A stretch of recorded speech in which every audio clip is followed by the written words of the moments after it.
Et bonjour à tous, ici Cal, bienvenue sur cette nouvelle vidéo dédiée à Kingdom Hearts. Avant de commencer, j'aimerais vous remercier. La vidéo, ça fait à peine 24 heures qu'elle est sur ma chaîne, déjà dépassé les 500 vues. Un grand merci à vous et un grand merci à tous les commentaires me poussant à faire des vidéos sur Kingdom Hearts. Parmi vous, il y en a qui m'ont dit « Ouais, voilà, mais bon, t'as beaucoup de retard. Il y a déjà KH Island qui fait. Il y a déjà KH Infinity qui fait. Tu vas nous apporter quoi ?» Ben, je vais vous apporter du cal. C'est tout.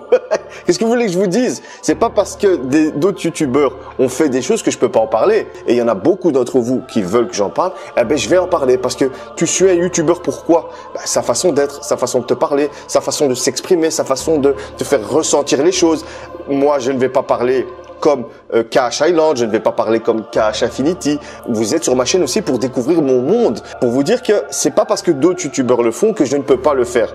Au début de ma chaîne, j'étais beaucoup comme ça. Ah non, il y a déjà quelqu'un qui en a parlé, ben je vais pas en parler. Non, ce quelqu'un c'est pas moi, ce quelqu'un n'a pas mon ressenti, ce quelqu'un n'a pas mon vécu. Vous avez peut-être la même information, mais vous avez des avis différents. Une information reste une information. Mais après, c'est comment je vais la développer, comment je vais la ressentir, comment je vais vous la présenter, la façon dont je vais animer la vidéo, mes réactions, etc., etc. On va pas se mentir, c'est aussi ça qu'on cherche chez un YouTuber. Sa personnalité, son petit plus. Qu'est-ce qui va nous apporter à plus de l'autre? Pourquoi je vais regarder ta vidéo que celle de celui-ci ou de celui-ci? Qu'est-ce que, tu vois, le petit truc qui va changer? Ben, c'est ça qui fait la saveur des vidéos. On peut avoir le même message présenté différemment. En tout cas, je remercie tous ceux qui m'encouragent à faire des vidéos. Il est clair que j'ai pris beaucoup de retard sur Kingdom Hearts, je vais pas me mentir. Moi, ça fait un jour maintenant que je reprends des informations, des infos. Et petit à petit, je vais me remettre dans la sauce. Il n'y a pas de problème là-dessus. Mais en tout cas, c'est grâce à vous car beaucoup d'entre vous m'ont demandé, que ce soit sur Facebook ou encore dans les commentaires, parle-nous de Kingdom Hearts. Bah ok, pas de problème. Je kiffe ça. On va le faire. Aujourd'hui, on va vite analyser la cinématique de fin de Melody of Memory. On va pas tous retaper. On va surtout regarder les moments précis de la vidéo. Expliquer, vous donner mon point de vue, ce que moi j'en pense. C'est pas parce qu'un youtubeur a dit ça qu'il a la vérité absolue. C'est pas parce que moi j'ai dit ça que j'ai la vérité absolue. D'accord? On a chacun notre point de vue et c'est ça qui est génial. Vous êtes prêts? C'est parti. Je vais mettre des parties de vidéo. Hein, d'accord? On va pas tout regarder parce que sinon demain je suis encore là. Encore une fois, je crédite le travail de KH Island parce que c'est un boulot magnifique. J'ai la VO. Et sous-titré FR, c'est juste magnifique. Je vois pas pourquoi j'irais me faire chier avec la version anglaise. Ici, on est avec Kairi. On nous fait croire qu'on est dans le monde final, mais ce n'est pas le cas. On est maintenant sûr et certain qu'en fait, Kairi se trouve dans ses souvenirs. N'oublions pas qu'elle est avec Ansem le Sage et les autres scientifiques comme Evan et l'autre là. Yosa, j'oublie comment il s'appelle. Pas grave. Ils sont en train de faire des expériences sur la mémoire de Kairi. N'oublions pas qu'on se trouve 1 an après KH3. Pendant 1 an, tout le monde va essayer à sa manière de faire des recherches pour retrouver la trace de Sora. Quant à Kairi, elle, en fait, elle va essayer, par rapport à ses souvenirs, de trouver une piste pour trouver notre porteur de Keyblade. D'accord? Là, pour être sûr, on est dans une illusion. C'est une matérialisation des souvenirs de Kairi qui nous font croire qu'elle est dans le monde final, mais c'est pas le cas. Là, on arrive au moment où on est dans le jardin radieux, après Birth by Sleep. Et là, elle est encore petite fille, on peut le voir à ses mains. Elle se fait courser par les sans-cœurs, c'est normal parce que c'est une princesse de cœur. Kairi est une personne au cœur pur et lumineux et c'est normal que les sans-cœurs viennent vers elle parce que le but des sans-cœurs, c'est de dévorer les cœurs. En plus, elle, c'est un cœur de qualité première, mais de base, s'ils sont dans le jardin radieux, c'est à cause de Terra Nord parce qu'il a ouvert la porte de ce monde et les sans-cœurs se sont engouffrés pour bouffer le cœur du monde, tout simplement. Voilà, elle est bloquée. Là, on voit Terra Nord, on est d'accord? C'est Terra de Birth by Sleep qui s'est fait contrôler par Xehanort, d'où le fait qu'on dit Terra Nord. On va avancer un petit peu.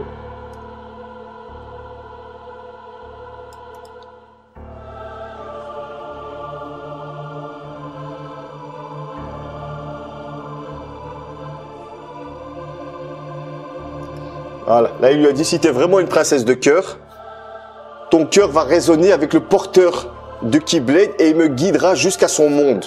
Le porteur de Keyblade dont il parle, c'est Sora. Il sait que elle, il a des doutes, même fortement que c'est une princesse de cœur. Lui, il veut aller dans le monde du porteur du Keyblade. Maintenant, ce que j'aime bien avec ce Terra Nord, c'est il veut sauver le jardin radieux. Lui, il croit que c'est son monde. D'accord? On est d'accord. N'oublions pas que ce Terra Nord, il a perdu la mémoire. Et déjà, il y a un truc qui me fait chier, comment il sait tout ça? Mais on va arriver. Là, maintenant, lui, on a l'impression qu'il a un bon fond. Il veut son vaisseau monde, alors il va envoyer Kairi trouver le porteur du Keyblade. On ne sait pas pourquoi, mais d'un côté, je peux pas croire. Même si il est Terra et amnésique, là, ça reste Xehanort. Il a le cœur maléfique de Xehanort. Bien sûr, pour moi, il y a un plan derrière tout ça. C'est sûr et certain.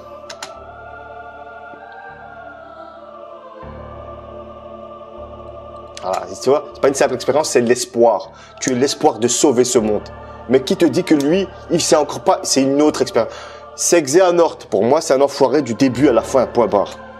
Le sort guidera ton vaisseau à travers cet océan d'étoiles. Quand on parle d'océan d'étoiles, en fait, si tu as la vraie traduction japonaise, parce que n'oublions pas que la VF est traduite de l'anglais traduit au Japon, on perd de la qualité de traduction, on perd des sens des mots. Normalement, tu devrais utiliser la mer céleste. Tu vois, la mer céleste, c'est quand tu prends le vaisseau Goomies dans les Kingdom Hearts et que tu voyages à travers les mondes de Disney, c'est ça la monde céleste et c'est ça l'océan d'étoiles ou la mer céleste. Mais voilà, la vraie traduction japonaise, c'est la mer céleste. Voilà, moi c'est ici que ça commence à me poser problème. D'office que Nomura a une explication. Si tu rejoins un monde qui n'est ni de la lumière ni des ténèbres, mais quelque part d'autre, mais quelque part de l'autre côté, ça veut dire que si elle va pas sur l'île du destin, si elle arrive dans un monde qui est ni de lumière ni de ténèbres, tu vas te retrouver de l'autre côté. Comment il le sait? Moi je vous pose une question, comment il le sait? Ce Xehanort, il est supposé être amnésique. Comment il sait? Ok, il a fait des expériences, mais par rapport à quoi? Il se base sur quoi pour avoir toutes ces infos? Comment Terra Nord sait que Kairi va peut-être atterrir dans un monde où il n'y a pas de ténèbres, où il n'y a pas de lumière de l'autre côté? Ça veut dire que Terra Nord a déjà fait des expériences là-dessus. Mais on n'en sait rien, nous. Même si tu as suivi tous les Kingdom Hearts, il n'y a pas Kingdom Hearts 1, Kingdom Hearts 2, il n'y a pas. On ne sait pas d'où il a cette info. Et c'est ça que je kiffe parce que Nomura a tout prévu, c'est obligatoire. Mais voilà, déjà avec cette info, tu vas peut-être te retrouver dans un monde où il n'y a pas de ténèbres, où il n'y a pas de lumière de l'autre côté. Et à ce moment-là, tu devras abandonner les recherches car nous aurons échoué. Parce que moi, quand j'entends ça, c'est qu'à ce moment-là, si elle arrive de cet autre côté, ils auront plus de contact. Tu vois? Et ça déchire pur et ça rend fou. Voilà. Et là, on a confirmation qu'on se trouve bien dans le jardin radieux après Birth by Sleep parce qu'on voit Kairi petite. Ce qui est bien maintenant, c'est que maintenant que j'ai pris les infos sur Union Cross, Dark Road et tout le bazar, je sais que ça, c'est l'arche. On est d'accord? Déjà, de plus, le pire, les amis, c'est qu'on voit tout ça dans Kingdom Hearts 1. Et ça déglingue. Ce qu'il faut savoir, les amis, c'est que l'arche, ça permet, en fait, de voyager dans la mer céleste pour rejoindre d'autres mondes. Mais, quand tu connais l'histoire de Union Cross, tu sais que Maléfique, elle va, en fait, utiliser l'arche pour voyager dans le temps. Mais, comme pour Xehanort, quand tu voyages dans le temps, tu dois abandonner ton corps et il va rester que ton cœur parce que avec la vitesse de la lumière, en fait, ton corps, il disparaît et il reste que ton cœur. Retrouve ton corps après avoir voyagé dans le temps. Tu dois avoir un équivalent. Tu dois avoir un autre qui va accueillir ton corps. Sinon, ça marche pas. Ton cœur, il va disparaître. Pour en savoir plus avec l'arche, il faut vraiment aller dans tout ce qui est les jeux mobiles Kingdom Hearts, Union Cross et tout le bazar. Et c'est là qu'on découvre l'arche. Et là, on voit bien que Kairi a utilisé ça pour aller jusqu'à Destiny Island. Dans l'illusion du monde final, je le rappelle, on voit un homme encapuchonné. Déjà, dans la cinématique, on dit « Ouh, c'est qui ce type ?»« Matteo, passé !» La voix, elle déchire. Bref, alors ici, c'est pas Xehanort, c'est un souvenir de Kairi, d'accord, qui a été matérialisé comme le monde final. Qu'est-ce qu'on va apprendre dans cette cinématique? C'est que, en fait, Kairi, elle est venue, elle fait les expériences sur sa mémoire pour retrouver les souvenirs de Sora dans sa mémoire actuelle. Mais ce Xehanort va lui dire qu'en fait, tout ce que tu fais, ça sert à rien parce que ta réponse, tu l'as déjà. C'est la cinématique qu'on a vue juste avant. Elle a retrouvé un souvenir en venant ici. Elle a retrouvé un souvenir quand elle était petite. Et ce Xehanort va lui dire, en fait, ça sert à rien ce que tu es en train de faire parce que ta réponse ne se trouve pas dans tes souvenirs actuels, mais dans ceux de ton enfance. Tu vois? Et la réponse qu'elle cherche, en fait, c'est ce qu'il lui a dit Terranort. En fait, tu vas peut-être aller dans un monde sans ténèbres et sans lumière de l'autre côté. Et c'est tout ce qu'il va lui dire, ce Xehanort. Mais maintenant, moi, ce que je comprends pas, parce que j'ai pas encore donné à fond, c'est, voilà, il va lui parler, il va lui raconter tout ça. On arrive ici. J'adore, putain. Je deviens fou. On est d'accord que c'est Sora. C'est Sora. Il est venu, on sait que grâce à leur lien, aux fruits pas au pou, et le fait qu'ils ont partagé le même cœur, ils sont liés. Ça, il n'y a pas de souci. Les liens, possession de corps, tout ça, c'est les trames principales des Kingdom Hearts. J'adhère à 100%. Il n'y a pas de ta gueule, c'est magique. On nous a présenté ça depuis Kingdom Hearts 1. Il n'y a pas de souci. Si pour moi, Sora est ici, dans ce monde d'illusion, c'est parce qu'il est connecté avec Kairi et qu'il a senti qu'elle était en danger. Et c'est là c'est très important. Sora, c'est normal. Normalement, dès que Sora il arrive, ah, qu'est-ce que tu fais? Ah, arrête de faire ça. Il parle. Là, Xehanort nous dit clairement, ah, je vois que tu ne peux pas parler. Automatiquement, il sait où est Sora. Il a dit, je sais où se trouve ton cœur désormais. Mais s'il vous plaît, parce que j'ai pas encore fait toutes les recherches, mais peut-être qu'on ne sait pas, comment ce Xehanort est là? Si c'est une illusion de Kairi, comment il sait tout ça? Xehanort, il est mort, non? On est un an après Kingdom Hearts 3. Si vous avez la réponse, s'il vous plaît, donnez-la moi. Mais là, on a une info capitale. Il sait où se trouve Sora. Il a dit, tu ne peux pas parler, je sais où se trouve ton cœur. Ah là là, il va lui dire, tu te rappelles de ce que je t'ai dit? Mais c'est ça que je pige pas. Est-ce que ce Xehanort, c'est le vrai ou c'est une matérialisation des souvenirs de Kairi? C'est-à-dire qu'elle se parle à elle-même. C'est qu'en fait, c'est elle-même qui se donne la réponse via la forme de Xehanort. Mais alors comment, si c'est ça, comment elle sait où se trouve Cloud, je veux dire. Sora, il se trouve de l'autre côté, on est d'accord là-dessus. Voilà, là, il lui dit la recherche que tu dis, je te l'avais déjà donnée quand tu étais petite. Tu es peut-être perdu il est peut-être dans un monde où il n'y a ni ténèbres, ni lumière de l'autre côté. C'est ça, en fait, qui va lui dire. Voilà. Ce qui se passerait en cas d'échec. Comment il sait? Moi, ça me rend fou. Comment il sait? Déjà, tu m'aurais dit à la limite, le Xehanort, il a fait des tests, il a fait des recherches tout au long de sa vie. Ok, pas de souci. Il est amnésique. Comment il a fait? À part si tu viens avec Nomura, il fait ça Nomura. Ouais, mais c'est dans son cœur, là, il le sait, c'est instinctif. Non, il me faut du concret, les gars. Il me faut du concret. Mais voilà, ça, c'est, pour cette partie, en fait, on apprend quoi? Que Sora, il est dans un autre monde, il s'est TP ici pour aider Kairi, il peut pas parler. Maintenant, Xehanort, il sait où il est, mais est-ce que c'est un souvenir ou est-ce que c'est le vrai Xehanort? C'est ça que je me pose la question maintenant. Là, maintenant, on a la confirmation qui lui dit, ta réponse n'est pas dans tes souvenirs actuels, mais dans ceux de ton enfance que tu as refoulés. Et il lui a dit, monde de ténèbres, monde de lumière, de l'autre côté si tu échoues. Et là, on a la confirmation. On va passer directement ici. Là, elle s'est réveillée. Comme de l'autre côté de notre monde, de la réalité. Voilà. Maintenant, Ansem le Sage va se baser que le monde de Kingdom Hearts, c'est-à-dire le monde de lumière qui a été fracturé en plusieurs mondes de Disney, le monde de ténèbres, l'entremonde. Ça, c'est la réalité, d'accord? Et moi, je ne suis pas favorable à dire que le royaume et domaine, j'aime pas cette explication. Parce que quand tu vas chercher dans les sources japonaises, tu vas chercher les vrais mots, le monde de lumière, où il y a tous les mondes de Kingdom Hearts 1, 2, etc. En fait, c'est le monde de la lumière qui a été fracturé en plusieurs pièces. Mais ça reste le monde de la lumière. Et il faut pas me parler de, comme on dit, de domaine ou de royaume. Non, non. C'est le monde de la lumière qui a été fracturé. Ensuite, tu as le monde des ténèbres et tu as l'entremonde. Là, il parle, et ça, il nous explique que c'est ça la réalité. Et dans tout ça, tu as la cyberdata, etc., etc. L'irréalité, un monde fictif. Qu'est-ce que t'en sais? Là, faut se mettre à la place d'un scientifique. Là, ce qu'il est en train de faire, Ansem le Sage, il nous place des théories, il nous donne des théories. C'est un scientifique. Pour commencer une recherche, pour commencer à avancer dans une expérience, tu dois théoriser d'abord. Tu n'as pas directement la réponse, sinon tu fais pas de recherche si tu as directement. Il faut faire attention à ce que dit là Ansem le Sage. Ansem le Sage ne fait qu'énumérer des théories, l'irréalité, un monde. Il se pose des questions. En fait, en face de là, on est en train d'assister à une réflexion scientifique. si notre monde est de ce côté qui dit que de l'autre côté, peut-être que le nôtre est réel et l'autre est irréel. Qu'est-ce que t'en sais? Non, il émet des hypothèses. Faites bien attention, parce que j'ai vu dans les commentaires, il y en a beaucoup qui sont venus me parler, ouais, mais Anselme le Sage, il a dit ça, il a dit ça. Non, non, non, il émet, on voit bien qu'il y a des points d'interrogation, il émet des théories. Et de toute façon, lui-même, il va se cramer, il va dire, ça nous dépasse.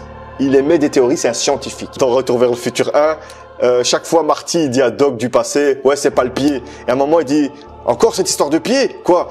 Les pieds seront un problème pour les hommes du futur. Ça veut dire, il dit, les hommes du futur, ils ont un problème, d'accord? Et puis directement, en tant que scientifique, il va émettre une hypothèse. C'est peut-être dû à l'accroissement de la pesanteur. On a un problème, il t'a donné une théorie, mais c'est pas la vérité, il se pose des questions. Et ça, c'est une démarche de réflexion. Oh, dur, c'est pas le pied. Encore? Mais qu'est-ce que c'est que ces histoires de pieds? Les pieds seraient le point sensible des hommes du futur? C'est peut-être dû à un accroissement de la pesanteur. Il réfléchit là, il réfléchit. Voilà. Rien qu'avec cette phrase, il s'est cramé. Je crains que ce mystère ne dépasse notre entendement. Ça veut dire qu'à ce moment-là, il faut pas prendre en considération ce que dit Anselme le Sage. Tu gardes ça de côté des pincettes parce qu'il te présente, on te présente quelque chose, mais ne prenez pas ça comme argent comptant, s'il vous plaît. Là, la Tchèpe Babou, elle va venir, elle va leur dire que il faut 3 clés pour aller chercher et que Riku et Kairi sont l'une des clés et il en manque une. Voilà, c'est la clé pour trouver Sora. Voilà. On va voir parce qu'ils sont en train de parler et moi c'est les scientifiques qui m'intéressent.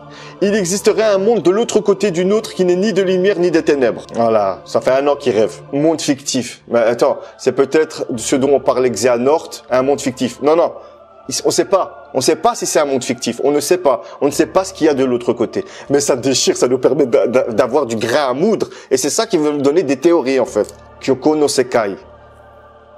Ça veut dire qu'en fait maintenant, nous, on est, si tu prends le terme japonais, on est dans le Genjitsu no Sekai, le monde réel. Et après, eux, ils te parlent d'un univers fictif qui est de l'autre côté, le Kyoko no, c'est ça? J'ai pas à dire de bêtises, les amis.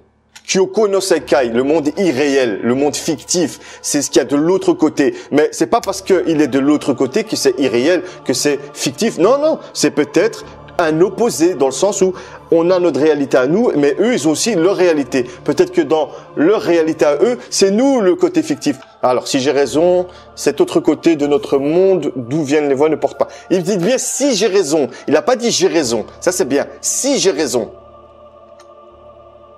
C'est très important, ça, les amis. Très important. Doit se situer en dehors de notre réalité, dans le sens où c'est une autre dimension, en dehors de notre réalité. Là, j'accepte. En dehors de notre réalité, c'est une autre dimension que nous connaissons pas. Nous, notre réalité, c'est le monde des ténèbres, l'entremonde, le monde de lumière.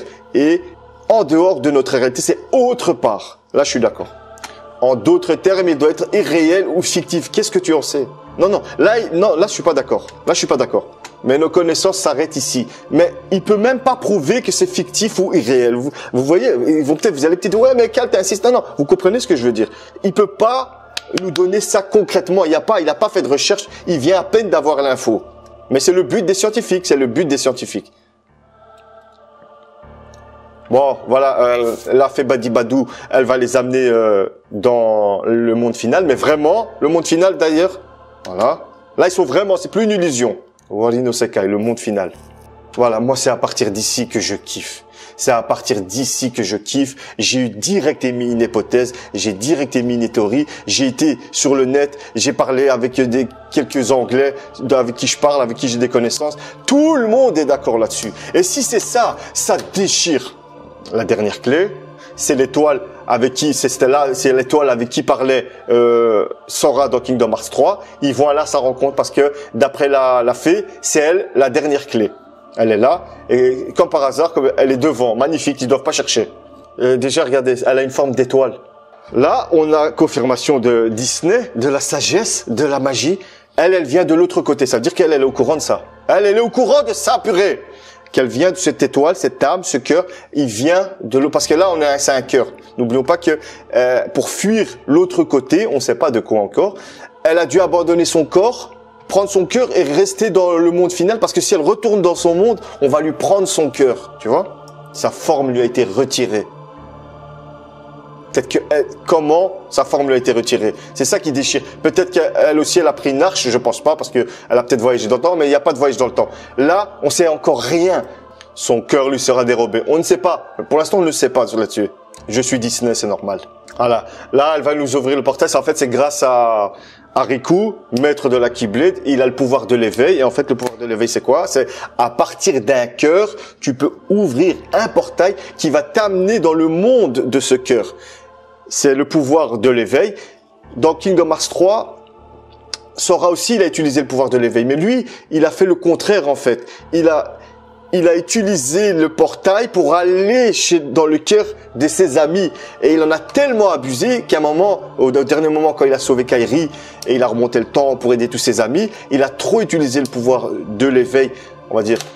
Pas à mauvais escient, mais il peut pas, parce qu'il change la réalité, il change le tissu spatio-temporel. Mais voilà, il a trop abusé, c'est pour ça qu'il a dû payer le prix. Et ce prix, il a été de l'autre côté. Voilà, maintenant je vous ai expliqué, on va aller un peu plus loin, jusqu'à qu'elle va parler de Quadratum. Le pouvoir de l'éveil, on doit aller chercher. Une ville remplie de grands immeubles, c'est où se trouve Sora. Et le monde où il était Riku, en fait, c'est pas le même monde. Lui, il rêvait de ça. Pas la même chose. Mais, c'est clair. Là, elle va dire le nom. Voilà. Là, elle nous a dit Quadratum. On est d'accord? Ça veut dire que Sora se trouve dans le monde de Quadratum. Mais est-ce que c'est une ville ou est-ce que c'est cette réalité? C'est comme le monde de lumière. Parce qu'on nous a bien dit que Quadratum, il n'y a pas de monde de ténèbres, il n'y a pas de monde de lumière, d'où qu'il n'y a pas d'entre-monde qui relie les deux, tu vois. Ça veut dire que c'est un monde complet. Et c'est là où ça déchire. C'est là où ça éclate tout. C'est Quadratum. C'est quoi? Quadratum, en fait. Quadratum, carré, Square Enix. En fait, là, Sora se trouve dans le monde.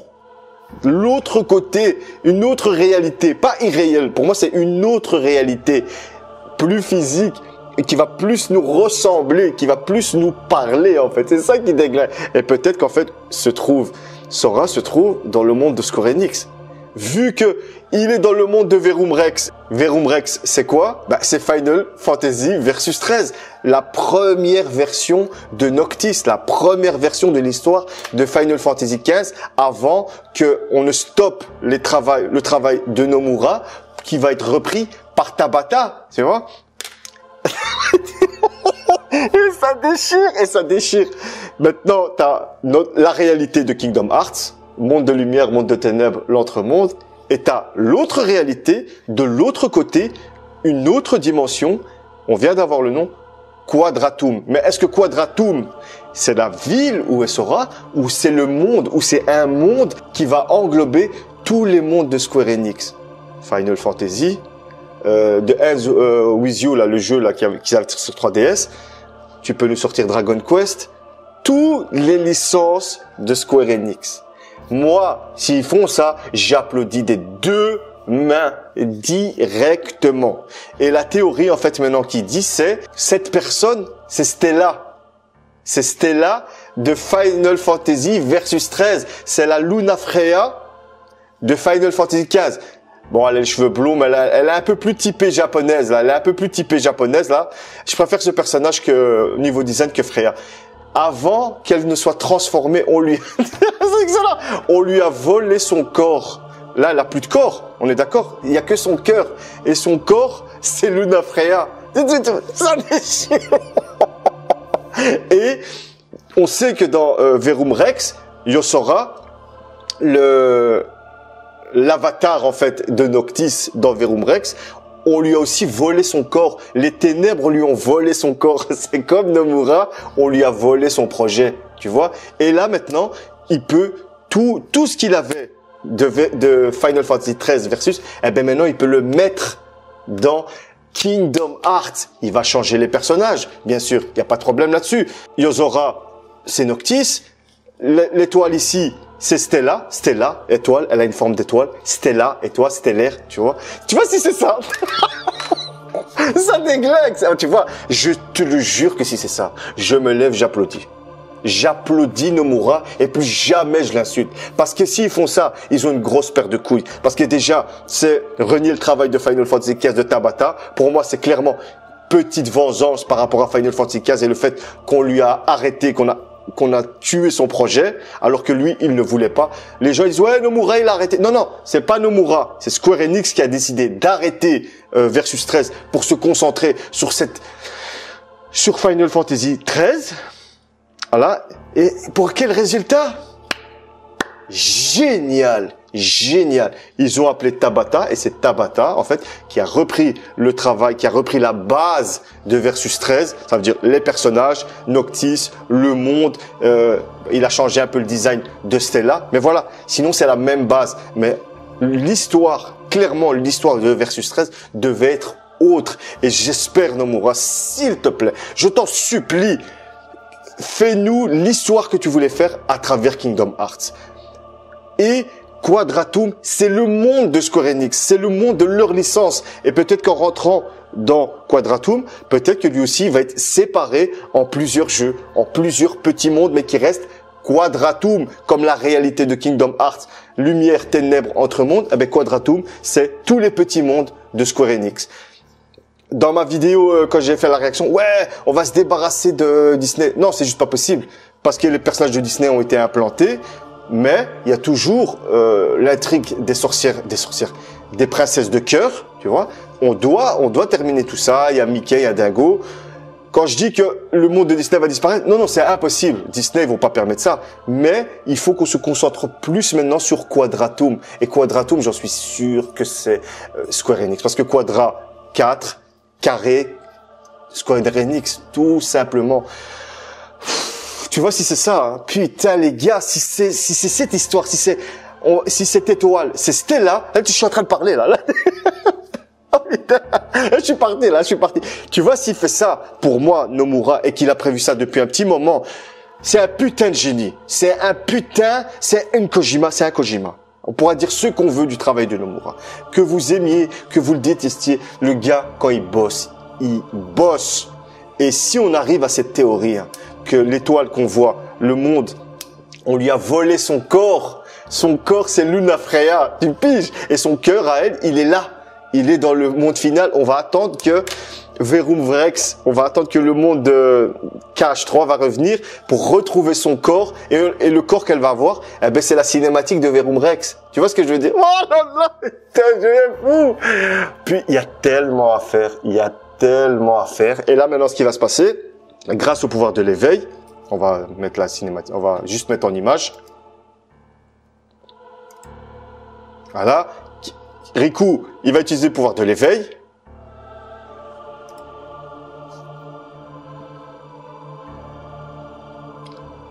Là, maintenant, il a ouvert le portail. Il a ouvert le cœur. On va l'appeler Stella. Il a ouvert le cœur pour aller dans le monde. En fait, ça, c'est le portail qui va lui permettre, grâce au cœur de Stella, de partir vers l'autre côté, vers Quadratum, vers le monde de Square Enix. Putain, ça déchire! Mais grâce à ça, j'espère vraiment qu'on aura moins de Disney. Il y aura toujours du Disney, c'est obligé. Mais il faut moins de Disney et il faut se mettre à fond dans Square. Parce que je vais pas vous mentir, moi, Kingdom Hearts 1, la première fois que j'ai joué, j'étais content de revoir les mondes d'Aladin, Tarzan, je m'en foutais. Mais voilà, ça faisait plaisir de revoir ces mondes. Après, dans le 2, t'as eu Pirates des Caraïbes, t'as vu Hercule, dans le 1 aussi. C'était chouette parce que c'était déjà il y a Perpetland, déjà. J'étais beaucoup plus jeune que maintenant, mais maintenant j'ai évolué. Maintenant, je suis devenu un homme et je veux plus de ce côté enfantin. Maintenant, il faut me proposer du sérieux. Il faut nous proposer autre chose. On a compris que avec Disney, tu voyageais dans ce monde enfantin. Beaucoup ont kiffé, tant mieux. J'ai kiffé au départ, mais à un moment, Disney est trop présent et ça enlève ce côté dark de Kingdom Hearts. Pas parce qu'il y a du Disney, Kingdom Hearts reste quand même un côté dark. Et avec ce Quadratum, si on nous dit ouais, c'est le monde de Square Enix. Vous imaginez les possibilités, le fric qu'ils vont se faire. Ah ouais, tu vas aller dans le monde de Dragon Quest. Il t'invente un monde de Dragon Quest, t'es pas obligé de plonger dans... Il t'en invente un. tu vas dans le monde de Parasite Eve, tu vas dans le monde d'un des Final Fantasy qu'on n'a pas présenté. Les possibilités sont énormes. Est-ce que vous vous rendez compte du pognon qu'ils vont engendrer? C'est un truc de fou. Parce que là, ils vont jouer clairement sur le fanservice. Tu vois?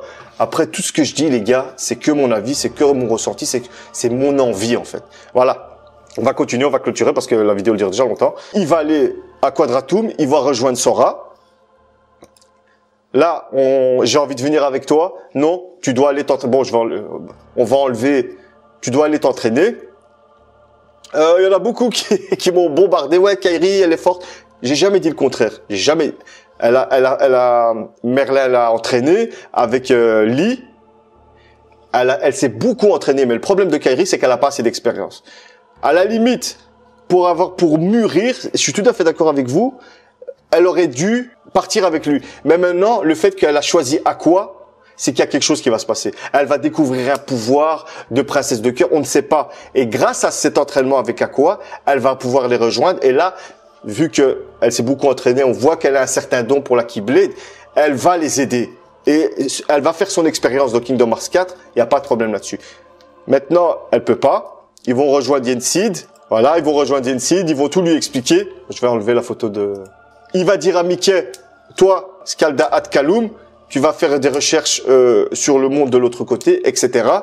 Kairi, elle va aller s'entraîner avec Aqua. Et maintenant, il faut attendre Kingdom Hearts 4. Mais cette vidéo, c'est vraiment un délire pour vous parler des théories qu'on a discuté avec les autres, parce qu'on n'a pas encore assez d'infos pour avoir plus de choses. Mais cette théorie comme quoi Yozora, c'est Final Fantasy 13 versus, c'est sûr. Versus 13, c'est sûr et certain.